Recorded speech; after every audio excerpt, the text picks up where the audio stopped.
नमस्कार साथियों। तो कैसे हैं आप लोग? उम्मीद है आप लोग अच्छे होंगे, मस्त होंगे, स्वस्थ होंगे। तो आज जो है हम आपको कराने वाले हैं क्लास 12 राजनीति विज्ञान का मॉडल पेपर 1, जो कि टॉपर सीरीज का है।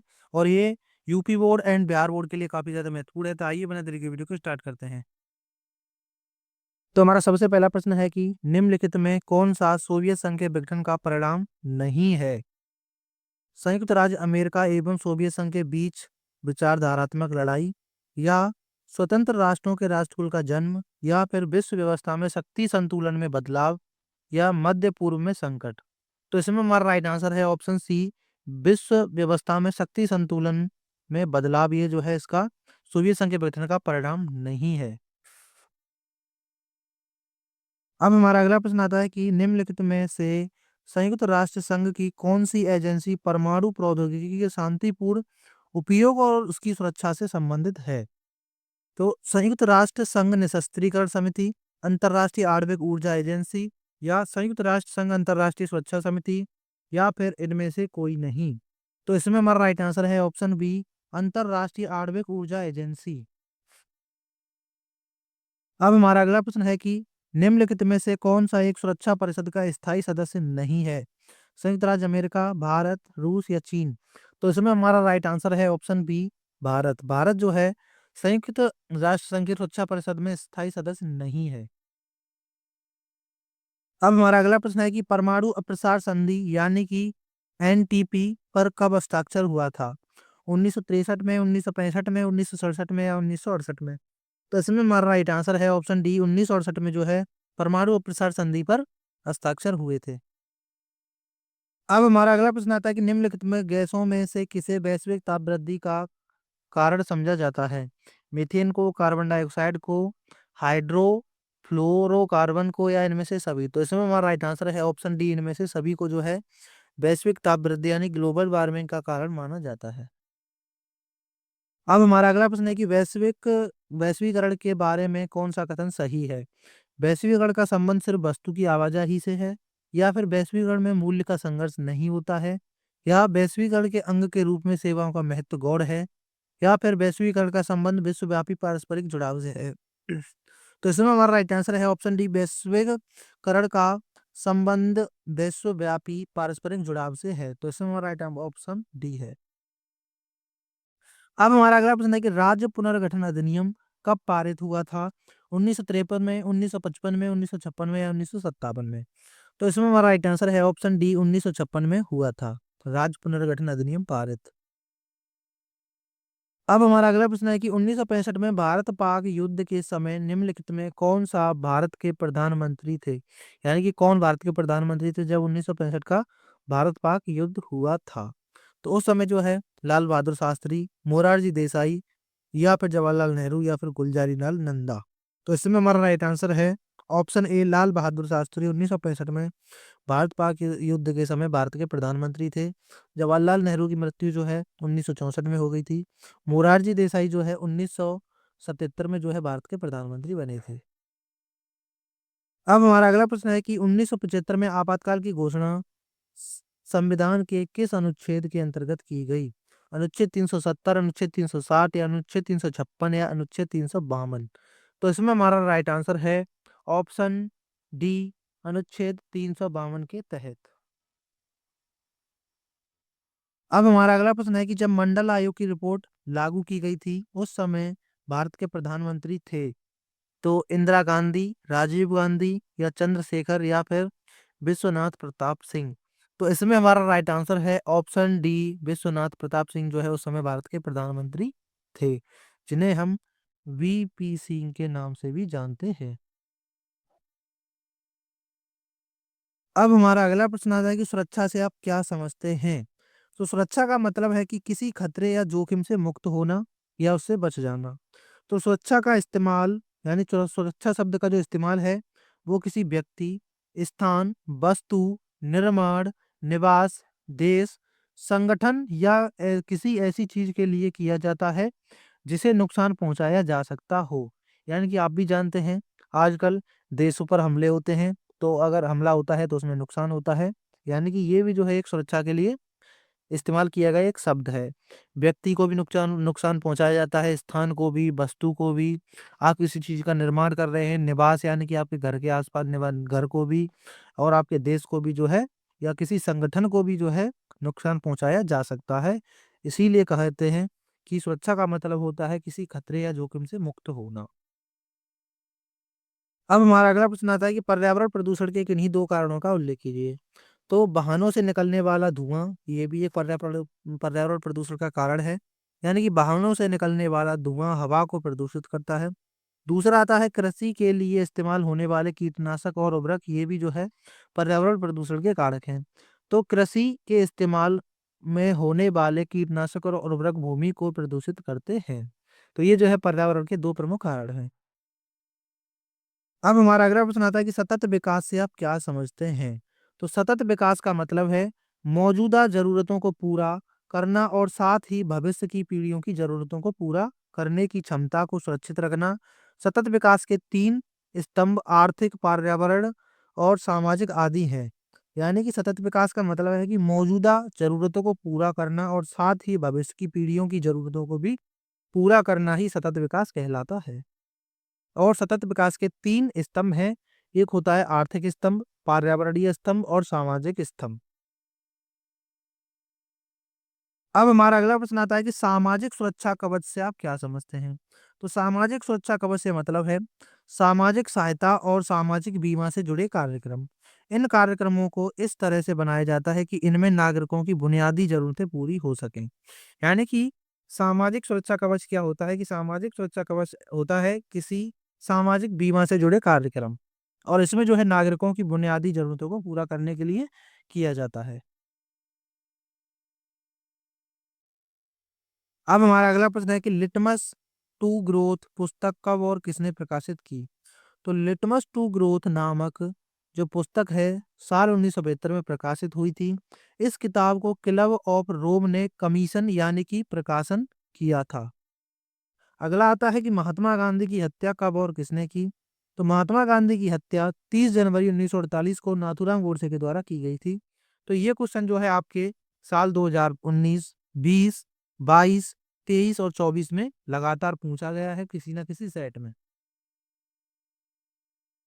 अब हमारा अगला प्रश्न आता है कि बिंदेश्वरी प्रसाद मंडल कौन थे?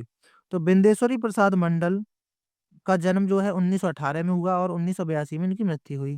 तो बिंदेश्वरी प्रसाद मंडल एक भारतीय राजनेता थे, जो भारतीय संसद के सदस्य, बिहार के मुख्यमंत्री एवं मंडल आयोग के निर्माता व अध्यक्ष रहे।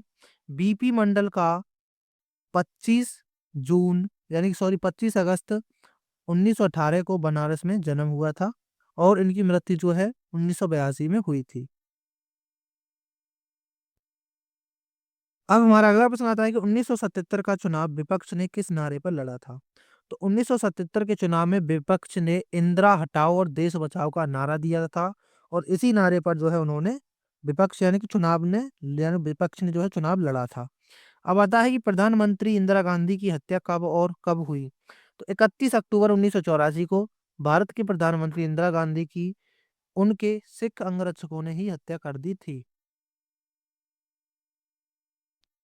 यानी कि इंदिरा गांधी की हत्या जो है उन्हीं के सिख अंगरक्षक थे जिन्हें हम बॉडीगार्ड कहते हैं इंग्लिश में। उन्होंने जो है इंदिरा गांधी में 33 गोलियां मारी थी जो कि उनके शरीर में लगभग 30 गोलियां जाकर लगी और उनकी मृत्यु हो गई।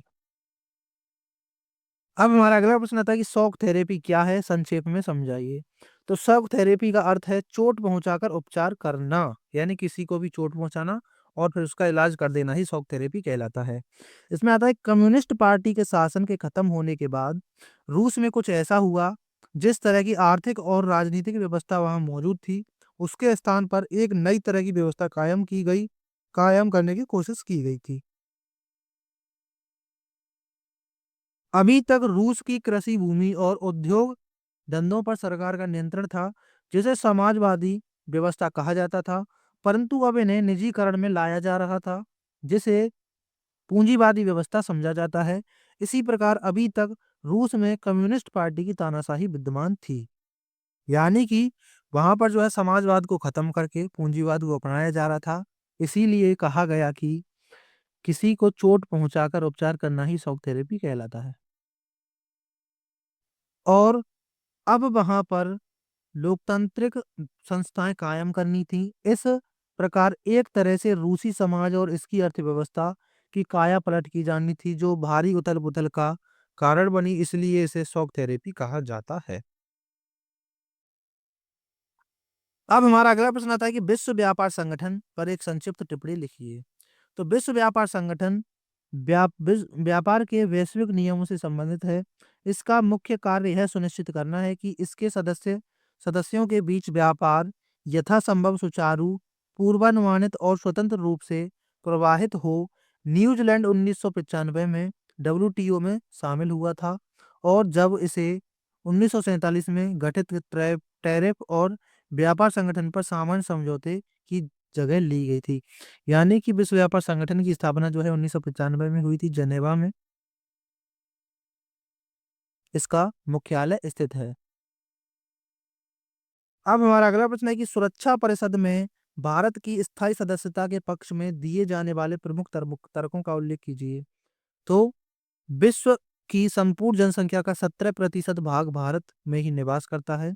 दूसरा आता है कि सुरक्षा परिषद में विकासशील देशों का कोई प्रतिनिधित्व नहीं करता है और विकासशील देश एवं गुटनिरपेक्ष आंदोलन का स्वाभाविक नेता होने के कारण भारत को सुरक्षा परिषद की स्थायी सदस्यता प्रदान की जानी चाहिए थी। अब हमारा अगला प्रश्न आता है कि वैश्वीकरण की अवधारणा को स्पष्ट कीजिए। तो वैश्वीकरण का मतलब है दुनिया भर की अर्थव्यवस्थाओं का बढ़ता एकीकरण।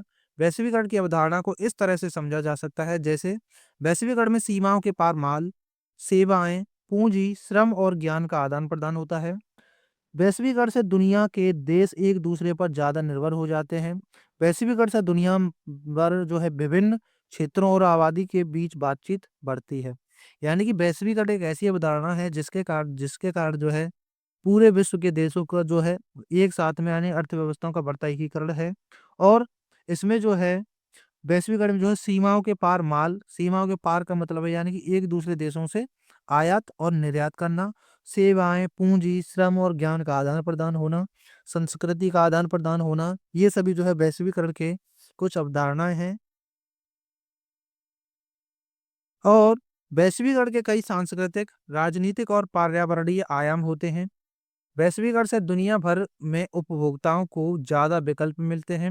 वैश्वीकरण के समर्थक आर्थिक और सामाजिक विकास को इसके फायदे बताते हैं।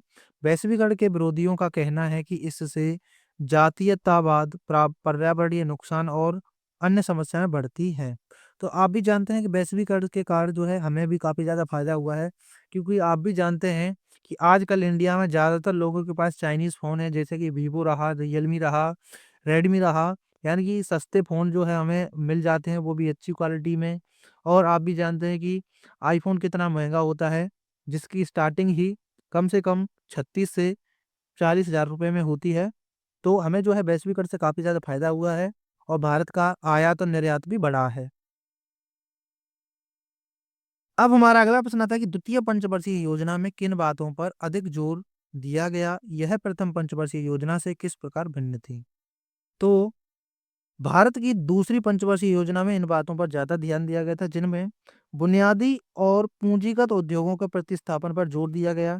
भिलाई, दुर्गापुर और राउरकेला में हाइड्रो इलेक्ट्रिक पावर प्रोजेक्ट और 5 स्टील प्लांट स्थापित किए गए। कोयले का उत्पादन भी बढ़ा।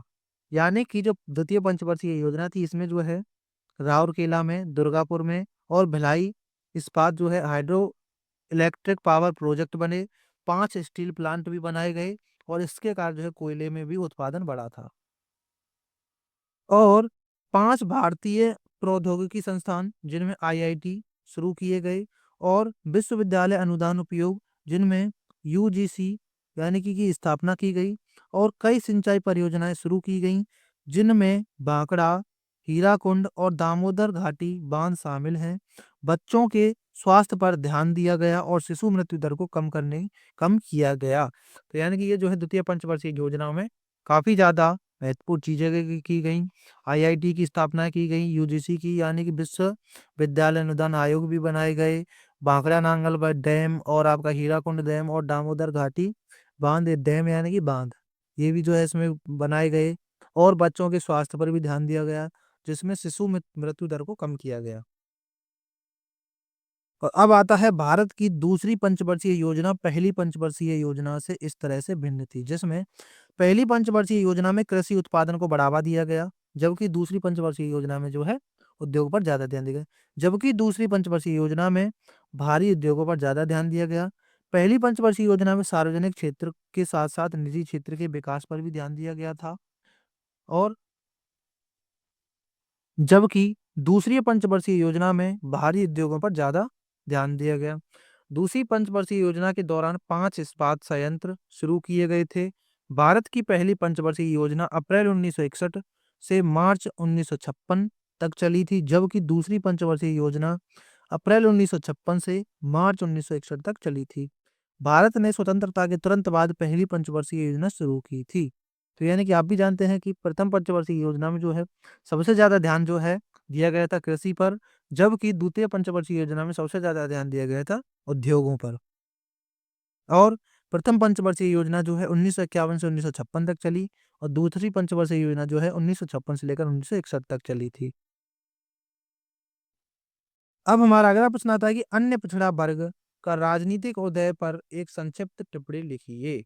तो अन्य पिछड़ा वर्ग का राजनीतिक उत्थान तब शुरू हुआ जब कांग्रेस पार्टी ने पिछड़े वर्गों को अपना समर्थन वापस लेना शुरू कर दिया। इस स्थिति ने एक रिवर्स सपोर्ट सिस्टम बनाया और अन्य पिछड़ा वर्ग ने गैर कांग्रेसी दलों का समर्थन करना शुरू कर दिया। इस समय कई गैर कांग्रेसी दल हैं जिन्होंने अपना ग्रामीण आधार और समर्थन विकसित किया है।